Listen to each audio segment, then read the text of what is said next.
안녕하세요. 오늘 저희와 함께 깊이 파고들 이야기는요. 바로 페이스북의 모 회사죠. 메타. 이 메타가 리지애나 시골 한복판에 정말 어마어마한 규모의 AI 데이터 센터를 짓고 있습니다. 이름하여 하이퍼리온 프로젝트인데요. 네, 안녕하세요. 이게 듣기로는 디즈니랜드보다 넓은 부지에다가 뉴욕 맨해튼 일부를 그냥 통째로 옮겨놓은 듯한 크기라고 하더라고요. 네, 맞습니다.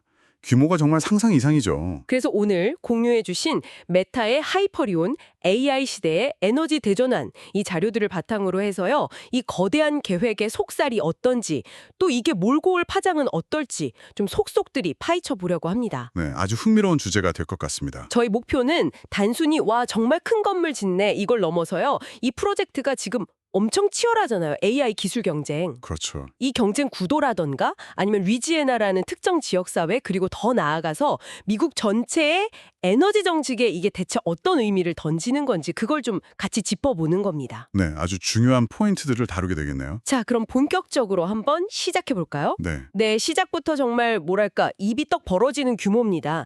리지애나 북동부에 리칠랜드라는 지역이 있대요. 아마 많은 분들께는 좀 생소할 수 있을 것 같은데요. 네, 그렇죠. 저도 이번에 처음 자세히 알게 됐습니다. 여기에 투입되는 돈만 해도 무려 10조 원, 10조 원에 달한다고 하고요.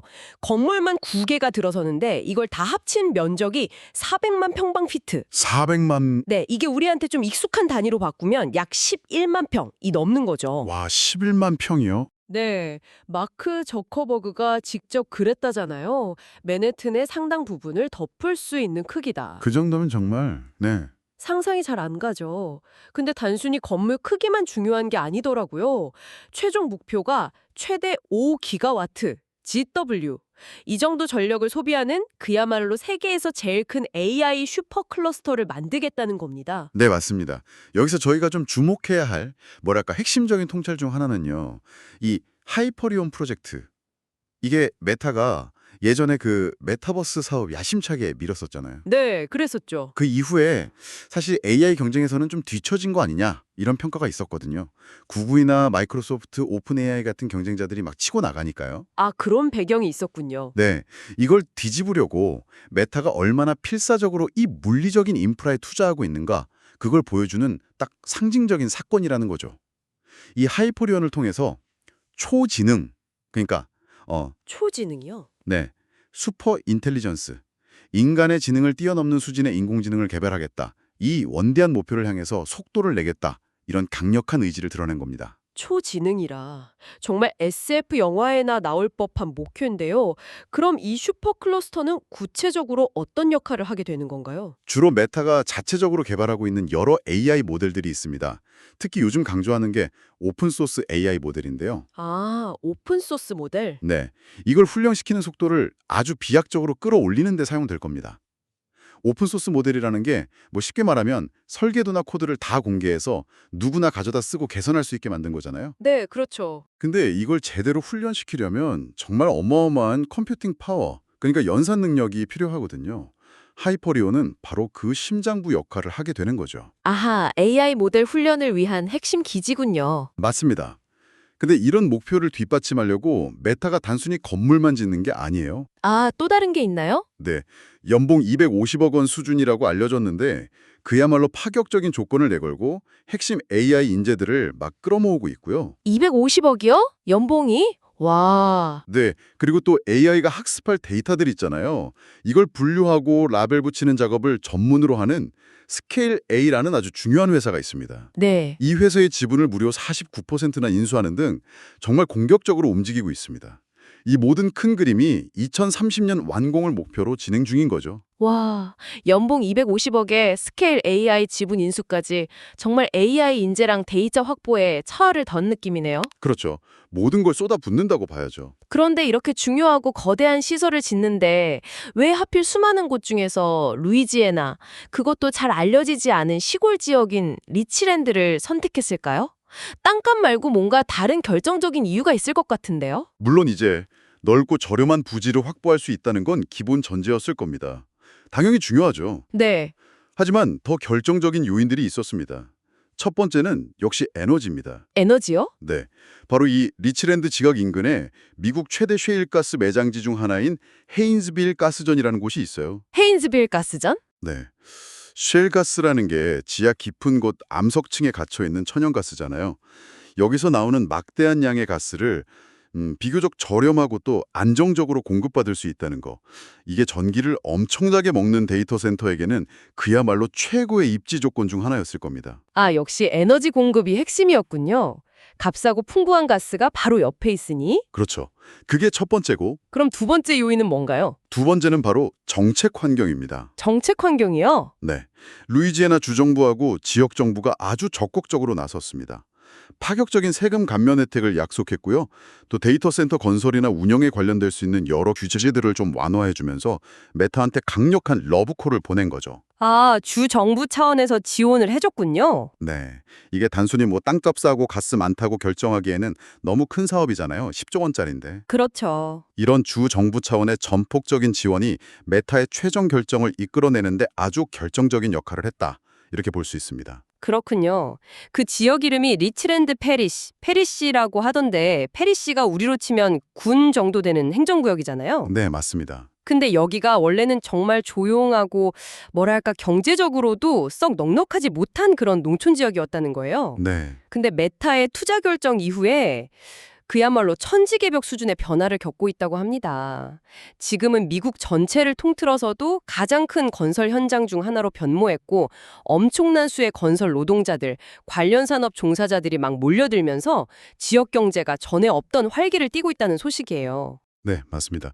그런데 이게 단순히 뭐 메타만의 이야기 아니면 이 리치랜드라는 특정 지역만의 특수한 이야기가 아니라는 점이 중요합니다. 아, 그런가요? 네, 현재 미국 전역에서 벌어지고 있는 더 큰 흐름, 일종의 데이터 센터 유치 전쟁의 단면을 보여주는 사례라고 할 수 있어요. 데이터 센터 유치 전쟁? 네, AI 기술이 점점 고도화되면서 처리해야 할 데이터 양이 정말 폭발적으로 늘고 있거든요.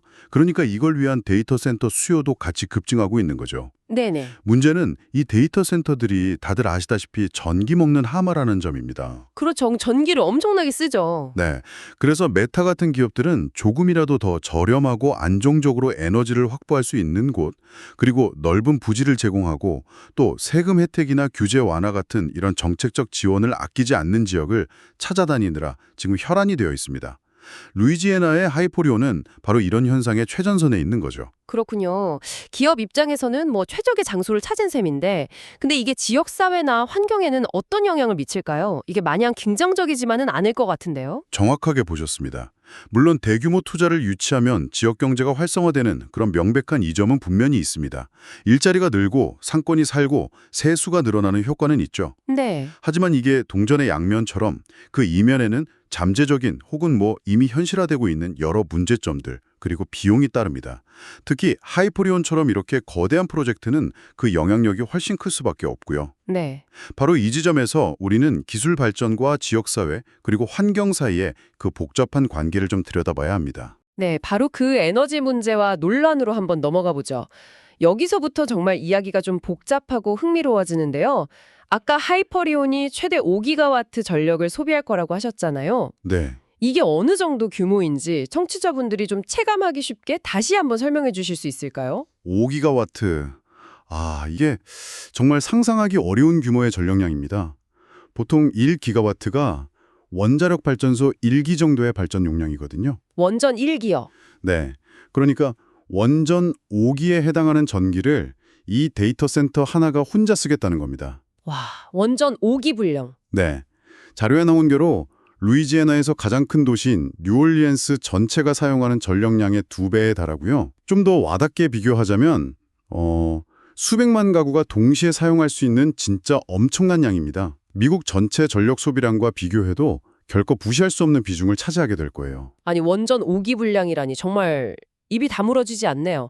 그 많은 전기를 도대체 어떻게, 그것도 안정적으로 공급하겠다는 건가요? 상식적으로 가능한가요? 바로 그 지점에서 논란이 시작됩니다. 아, 이 막대한 전력을 공급하기 위해서 지역 전력 회사인 엔터지라는 곳이 결국 총 2.3기가와트 규모의 천연가스 발전소 3기를 새로 짓기로 결정을 했습니다. 네, 천연가스 발전소를요. 그것도 3기나. 네. 물론 뭐 하늘에서 돈이 떨어지는 건 아니니까 이 발전소 건설 비용하고 또 초기 15년간의 운영 비용은 메타가 부담하기로 계약을 맺었고요. 잠깐만요. 그러니까 지금 기후변화 대응이 이렇게 중요하다고 하는 시대에 화석연료인 천연가스 발전소를 그것도 이렇게 대규모로 새로 짓는다. 이 결정 자체가 엄청난 논란을 불렀을 것 같은데요. 네, 예상하신 그대로입니다. 발표되자마자 환경단체들은 즉각 강력하게 반발했죠. 지금 전 세계가 탄소 배출 줄이려고 이렇게 안간힘을 쓰고 있는데 오히려 화석연료인 천연가스에 대한 의존도를 높이고 기후변화를 더 악화시키는 결정이다 이러면서 거세게 비판하고 나섰습니다. 그럴 만도 하네요. 근데 단순히 환경 문제뿐만이 아니었습니다. 아, 또 다른 문제들이 있었나요? 네, 기존에 그 지역에서 많은 전력을 사용하던 다른 산업들 있잖아요.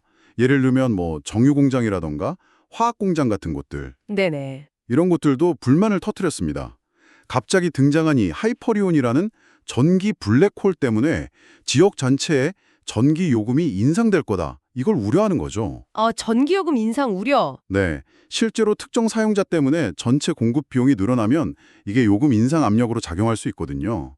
여기에 더해서 실제 그 지역에 살고 있는 주민들 사이에서도 걱정의 목소리가 점점 커지고 있습니다. 주민들은 어떤 걱정을 하는 건가요? 일단 데이터 센터는 냉각 때문에 엄청난 양의 물을 사용합니다. 아, 물 사용량. 네, 가뜩이나 물 부족 문제가 심각한 지역에서는 이게 큰 부담이 될 수 있고요.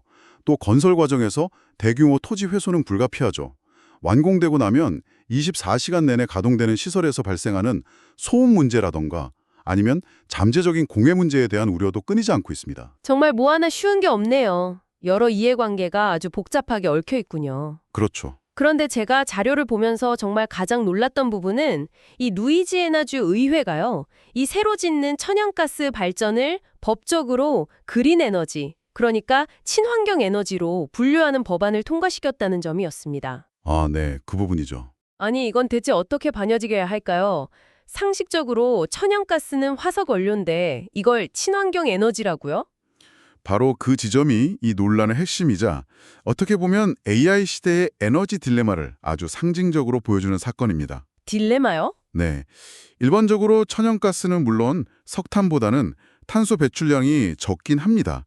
하지만 분명히 온실가스를 배출하는 화석 연료로 분류되잖아요. 그렇죠. 그런데 루이지애나 주의회는 경제적인 필요성 그리고 메타라는 거대 기업을 유치해야 한다는 그 목표 아래에서 이 가스 발전에다가 친환경이라는 딱지를 딱 붙여준 것이죠. 와, 이건 AI와 같은 이런 첨단 기술 발전의 요구가 얼마나 강력하면 기존의 어떤 환경 규범이나 심지어는 과학적인 정의마저도 정치적인 논리나 필요에 따라서 이렇게 재해석되고 뒤흔들릴 수 있는가, 이걸 아주 극명하게 보여주는 사례라고 할 수 있습니다. 정말 충격적이네요. 네, 기술 발전이라는 목표하고 환경 보호라는 가치가 어떻게 충돌하는지, 그리고 때로는 그 정치적인 수사 뒤에 숨겨진 현실이 무엇인지를 생각하게 만들죠.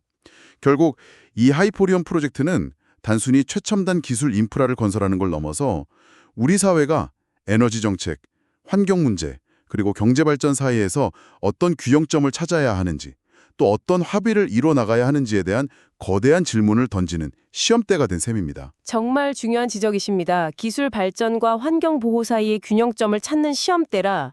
그런데 메타의 이 하이퍼리온 프로젝트가 AI 데이터 센터 경쟁의 끝이 아니라 오히려 시작에 불과하다. 뭐 이런 이야기도 나오고 있죠. 다른 기업들의 움직임은 어떤가요? 네, 그렇습니다. 하이포리온이 워낙 규모가 커서 큰 주목을 받고 있지만 사실 이게 빙산의 일각에 불과할 수도 있습니다. 빙산의 일각이요. 네, 현재 미국 전역에서는 AI 기술 패권을 잡기 위한 경쟁이 정말 불붙으면서 이걸 뒷받침할 데이터 센터 건설 붐이 그야말로 폭발적으로 일어나고 있습니다. 아마존, 구글, 마이크로소프트 같은 다른 빅테크 공룡들도 가만히 있지 않죠? 다들 뛰어들고 있군요. 네, 각각 최소 75조 원에서 많게는 100조 원이 넘는 정말 천문학적인 액수의 데이터 센터 투자를 이미 진행 중이거나 아니면 계획하고 있다고 합니다. 75조에서 100조 원? 와, 여기서 더 나아가서요. 챗 GPT로 AI 열풍을 일으켰던 오픈 AI의 샘 할트먼 CEO 있잖아요. 네, 샘 알트먼. 이 사람은 훨씬 더 담대한 구상을 하고 있다는 소식도 들립니다. 텍사스 지역에 무려 500조 원짜리 프로젝트. 500조요? 네, 이름하여 스타게이트. 라는 코드명의 초대형 AI 슈퍼컴퓨터 및 데이터 센터 클러스터를 구축하려는 계획을 파트너들하고 논의 중이라는 거죠. 500조 원이면 웬만한 나라 1년 예산 아닌가요? 그렇죠. 거의 그 수준입니다. 이 정도면 단순한 기업 투자를 넘어서 거의 국가적인 프로젝트 규모라고 봐야겠죠. 이야, 정말 상상조차 하기 힘든 액수네요. 무슨 새로운 골드러시나 군비 경쟁을 보는 듯한 느낌인데요. 이 모든 것들이 궁극적으로 우리 사회와 경제에 어떤 의미를 가지는 걸까요? 이 모든 천문학적인 투자와 건설 경쟁이 의미하는 바는 명확합니다. 바로 AI 시대의 동력원이라고 할 수 있는 이 데이터 센터가 미국 전체의 에너지 지형을 아주 근본적으로 바꾸고 있다는 겁니다. 에너지 지형을 바꾼다? 네, 미 에너지부에서 발표한 보고서가 있는데요. 여기에 따르면 불과 몇 년 뒤인 2028년까지 미국 전체 전력 소비량에서 데이터 센터가 차지하는 비중이 무려 12%에 달할 것으로 전망된다고 합니다. 12%요? 와, 전체 전력의 12%라니 그 정도면 정말 엄청난데요? 네, 엄청난 수치입니다. 과거에는 정말 상상하기 어려웠던 수준의 새로운 전력 수요가 불과 몇 년 만에 생겨나는 것이고요.